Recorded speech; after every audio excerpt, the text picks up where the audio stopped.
Hey everyone, this is Chris and Sandy with the Chris and Sandy Show, where we get up close and personal with some amazing guests throughout the entertainment industry. And today, like I said on every episode, we got a great one for you. Who do we have? We have Kayden Kashelev with us today. He is an actor, singer, dancer, and writer, currently appearing in Netflix's two-part film saga Rebel Moon, which was directed by Zack Snyder. Rebel Moon Part 2, The Scargiver, is streaming now. And we're going to talk to him about that and his life and some more. So welcome to the show. Welcome. Yeah. Thank you. I'm glad to be here. We're excited to have you on. Yes. So tell us a little bit about Rebel Moon. Rebel Moon was such an amazing experience because the set was so huge because it's Zack Snyder made this whole universe of it's just the sets were so huge, and there was some crazy technology. There were like horses with green screens on them and stuff to make them look like other animals. Oh, cool. Yeah. So are sets normally that big? Normally not that big? A lot of them are more in studios, especially like more of the, I guess, sitcoms that I've done a little bit guest stars in. They're just kind of like in a studio, which is obviously still awesome. But with Rebel Moon, it's just like this huge, like we're in a desert. Like we're actually in a desert. And it's just this huge, this whole insane experience. What'd you like best about that experience? I made a lot of friends in part of the kids cast. But other than that, I think, like I said, just the whole atmosphere was really awesome. Love that. So when did you know that acting could be a career for you? When I was actually like 4 years old, which was so I've been acting for a decade, I guess. Yeah. Awesome. I just saw a commercial on TV and I asked my mom if it was a real kid and she told me it was. So I was like, I want to do that. So then I got an agent and I just started working. So what was that process like? I mean, you just one day just says, I want to do that. And then your mom says, okay. So how did that process go from there? It went a lot smoother than it really should have, if I'm being honest. Because my mom tried to warn me that like I wasn't gonna get anything. Sometimes it'll take years for me to even book like a commercial. And I actually booked the first two things I auditioned for when I was 4 years old. Yeah. Oh wow. So you're like, that's not a great way to start into the industry because it's kind of like if I'm not booking anything for a while, it would seem like I'm just not good anymore. But I've been doing it for a while, so yeah. So it was kind of one of the unicorns you are, as they would say. I suppose. So, a lot of people, they love what you do. They see the glory and everything that you do. But they don't see the grind, the sacrifice, the tears, the struggles it takes to make it in any level within entertainment. Yeah. And nobody really talks about this side of it, but we do. So tell us a little bit about that part of the journey, where I know that it started fast for you, but has it always been fast? Have you always been easy? I mean, what are the grind parts? If I'm being honest, it's acting can be so inconsistent. Like you can have just years of like nothing possibly. Like I've gone basically an entire year with just radio silence. Like I was just auditioning. I'd get a callback or a producer session. And that, like, when you're in that period, it's tough. But, like, it's so weird because when you get back in the groove, you get back in the groove. Like, I'm either overwhelmed extremely or just completely underwhelmed. Like, there's never been an in-between. It's funny you say that because even with our show, it's like when we're booking shows, it's like everybody says yes at once. And then we'll go a month of nothing. And we're like, okay, what are we, chopped liver now? I mean, yeah, it's very similar. So, go ahead. I was just going to say that it obviously has its ups and downs with just in that department. Yeah. How have you mentally handled that? Because again, that can take a toll on you. What are there any things that you do to, when you do get that rejection, to not take it personally? It's hard, and that really just comes with experience because even with experience, it's still hard no matter what to just hear no. Like especially when you make it so far. Like I would rather do an audition and get nothing They're just like them not talk to me at all, being like, okay, next. Or rather than me being up there with one other kid and then them choosing the other kid, usually because of my hair color. Being honest. Yeah, because I don't match a lot of families. Right. So have you, when you had rejections in the past, have you watched the show and realized, oh, I see why I wasn't picked? Yeah. I've watched actually a lot of shows that I was like really close to being cast for. And yeah, it still kind of hurts to watch, but but I can see some things that just don't fit. But mentally, it really does take a toll on you, especially hearing no after no, no matter how far you make it. Especially when you're doing it for 10 years, like without a break, without like a real break. It can also be very hard when you're like, everything I'm doing is like, all the self tapes I'm filming right now are just with one person. That's my mom. So obviously that's not the easiest thing to do all the time.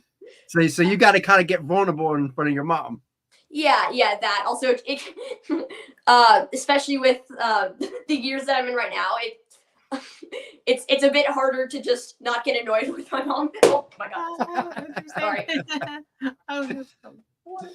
We definitely understand that, because I'm sure our kids get a little annoyed with that. I'm sure they both do. Especially because we homeschool little Chris and about to homeschool Caitlin, so we're always together. So they probably really get it. Yeah, it's like spending 24/7 with someone, no matter who it is. It's just gonna. Exactly. So a lot of people, they see you, but they don't see the village behind you. And a lot, and that the team just never gets any love. That's true. But on our show, they always get some love. And I don't care if a person has a team of one person or a team of 300, like someone like a Justin Bieber would have. A team is a team. So take a few moments and just tell us a little bit about the team that helps you be who you are. I'm so lucky to have so many people that support me in my acting career, because I know I have a lot of friends who want to be an actor, but like their parents either just don't have the time and energy because they have a lot of other siblings and stuff. Like, so I feel very lucky to have, especially my mom. She was just immediately like, okay, yeah, let's go for it. Let's see what you can do. So I'd say my mom is by far the biggest member of my team. But then obviously I have my other family, which is they're always supporting me, which is amazing. And then I have my actual acting team, like my agents and my manager, which they're great. And yeah, it really does take a village. I love that. Speaking of teams, we have a third co-host, our 12-year-old that we bring on, ask a couple questions. So Sandy's going to get him. So while she gets him, tell us a little bit about your part as Cory. Cory, Firebuds. That was, I really love doing that part because it's great to have some representation of everything, especially with on the Disney Channel. It's a really big step for just more, like I said, representation, and it feels really great that I can maybe relate to some people, or some people can relate to that character. So yeah. So how did you get that part? Since it's we're talking Disney Junior. So how did that come about? Again, just an audition, and then they asked me for a callback. I really like the sides that I was given. So I kind of just, when I like a script, I tend to gravitate more towards it. Like I tend to put a lot more energy into it and like think of ways to develop the character more, which is what I did for that script. So I feel like that definitely helped me with getting the role. I love voiceover just in general because it's so much fun to be in the studio and like you're just doing multiple takes, and it's like it's such a fun environment. I love that. So where do you want to be in 5 years? Ooh. With any luck, I'm hoping to. I'm kind of just. That's a hard question because I don't know how to say, like, I want to make it big, but like I just kind of want to be. I just want to be a lot more out there. Like I've been wanting to get a series regular for a long time, which is just I just want to be like in a show, like 100%. stable. Like and stay there for a minute, because that's a big goal of mine. So hopefully in 5 years, oh my God, I'll be an illegal adult by then. Yeah, that's hard to think about. I'm just really hoping that I can, kind of get a big breakthrough. And I mean, you're off to a good start already, and which is good, you know, because again, not everybody gets to do what you do, which is great. Yeah. So what do you feel when you take on that role, like you were saying earlier? How do you prepare yourself for each of the different characters? That's really hard for me to say, because Yeah, I could always tell that I feel like this is what I'm meant to do. So like when I have a character, a lot of people will say like, oh, I'll try to like listen to songs or some stuff to like get me into the character. But for me, it's just kind of natural, I guess. I'd say like I see the character on the paper, I make the character, and I just try to make myself the character as much as I possibly can. love that. All right, hey Kayden, so what's your favorite foods? What's my favorite food? Yes. Ooh, I'd have to go with in like the actual food department, I'd have to say like sushi probably. But in like the dessert side, I'd have to go with like snow cones probably, or froyo. Because what's yours? Pizza. Real, yeah. I mean, what person don't like pizza, right? Yeah, that's just kind of part of living. Yeah, that's funny. I don't like cheese, which is weird to a lot of people, but I love pizza. So go figure. You can't hate pizza. It's pizza. All right, what's your favorite car? My favorite car, right now the Cybertruck. Like I've seen some of them on the street. They're just like beasts. Like it's crazy. Have you been in one yet, or? Not yet, but I hope to be. And yours? Mine is 1970 Corvette. Oh yeah, okay. That's Yeah, and he loves the Pro Street Corvettes, not just the Corvette, but the ones with the big engines. Yeah. Anyone? Yeah, what's your favorite movie? Ooh. That's a tough one for you, huh? Yeah.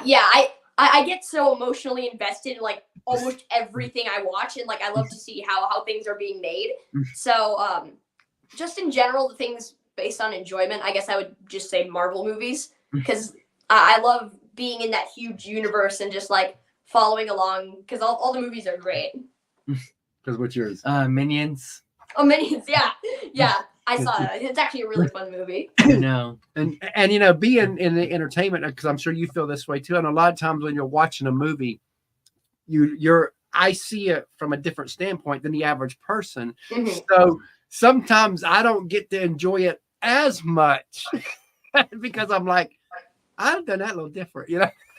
Yeah. Is that how you feel when sometimes when you're watching things? Yeah. I have a big, like, you know, like the robot, like I have a little bit of a technical flaw when I'm watching movies. I'm like, so I'm not just taking it all in. Sometimes I'm coming from a very technical standpoint. Yeah. All right, that's it for my questions. Awesome. So if you could co-star, co-lead, whatever, with any actor or actress, who would it be, and what role would you want y'all play? Ooh. I love so many different actors. I'd say one thing that I've always wanted to be on is like a sitcom, but also in a kind of like I like Brooklyn Nine-Nine. Have you heard of Brooklyn Nine-Nine? Yeah. Yeah, I love shows like that. So if I was to be with a certain actor or actress, I would not know. Like as long as they're captivating, I love them. Like I love all just comedic people. Like I guess like Jennifer Lawrence or Joel McHale, or like Andy Samberg. Love that. My next question, you probably already kind of answered. It was going to be, what show would you want to roll in? But we already know that one now. So, what movie would you have that's happened that you would love to have a role in? Ooh, kind of overall, my dream role is just like the main superhero. I mean, like that's just, it's kind of basic, but like I don't know why. It's just there's something so intriguing to me about being like a superhuman. Love that. So yeah, just the lead in a superhero movie, I guess you could say. So what's been one of your craziest moments in your life? So I know you're still young, but doing this for 10 years, you've had moments. So tell us a moment. I think any moment when I find out I booked something, if I'm being honest, it's like a whole day. Like in that moment, just feels like a whole day. It's a whole celebration. Like I'll start like jumping up and down. But more specifically, I guess.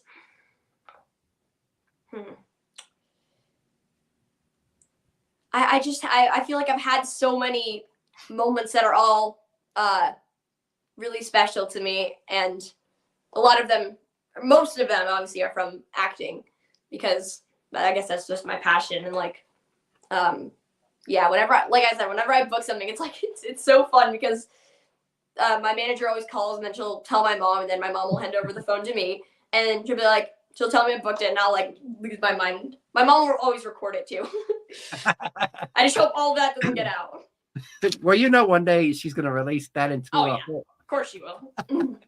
In fact, she might do like I think Taylor Swift did on one of the night shows. I think it was Jimmy Fallon one, and they had her on there, and he was asking how is she doing with her dentist appointment. Oh yes, I saw that. Now talk about a setup, right? That her mom. I know. Poor girl. For real. And they showed the clip of it. Yeah, I was watching that and I was like, OMG, you know, and I was like, I couldn't, but it was funny, and you definitely seen the down to earth of Taylor, which is great. Mm-hmm. And speaking of down to earth and all that, you know, let's look, say 15, 20 years down the road, and you are a success on a grand scale, whatever that looks like for you, you feel like you've made it. What do you hope you never forget along that journey? I would definitely just have to go with the moments, like I said earlier, when I'm not booking things, because it could sometimes those moments can feel a lot of like hopeless and like, but I think it's important to remember those times because they obviously help fuel you, and yeah. But more things that I'd want to remember is just obviously just the efforts that I put in. I don't want to take any of it for granted at all, because I just want to enjoy it. I mean, I don't want to just like do it and be over with. I want to enjoy every moment that I'm on set and awesome. Auditioning. I love that. You got anything to add before my last question? You can go on. Okay. Now, my last question, I end with everyone. This is going to be kind of a two-part question because since you grew up in this, the first part of the question is, what advice would you give that person that wants to do what you do? Yeah. I would say there's really nothing to lose. I mean, it's in general, if I was to give advice, it just to literally put everything you have into every audition you do. And if you don't make it, but if you really want to keep going, because you never know. Like you could, like I said, you could be completely straight for like 10 years with absolutely nothing. And then one day you get the lead in a movie or like the lead in a series regular show. So just, if that's what you want to do it. Like, don't let anyone stop you. Don't let no's discourage you. Just do it. Love that. Now, the second part of the question is kind of flipped around that. What advice would you give that parent that has a child that wants to do what you do? Because I think this is important too. Yeah. Like I said earlier, though, I'm so lucky to have a mom, especially that she literally stopped what she's doing to completely center herself around my acting career. And like, that's something that I'm eternally grateful for, because she has given me everything that I have. So I would say just do the best you can. Just get all the advice that you can, and if that's what your child wants to do, you have to let them, because it's like it's such a fun industry, and it's something that no one will ever forget. Like it's the most memorable experience, I feel like. So yeah. And at least they can say that they tried, even if it never Yes. panned Yeah, out or something. Because I think the worst thing for me would be if I was on my deathbed wondering what if. Yeah. The what ifs are always the worst. Because I'd rather fail at something than to always question if I didn't ever try. Right. Yeah. So as we end here, any final parting words?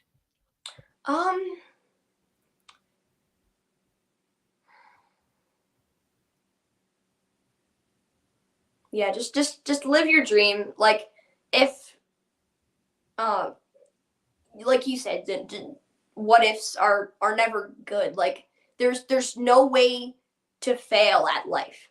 If that's one thing that I've learned from all of this is just you can't, there's nothing that you're doing that can be like wrong. So if because you win or you learn, like I always yeah have. Exactly, you win or you learn. So yeah, that's a great way to live your life, just knowing that if you want to do something, you have to put your all into it, and even if it doesn't work out, then that's just another memory, and you'll learn from that. I love that. So as we close out here, we really appreciated you coming on the show, and you're always welcome back anytime. Yeah, this was so fun. All right.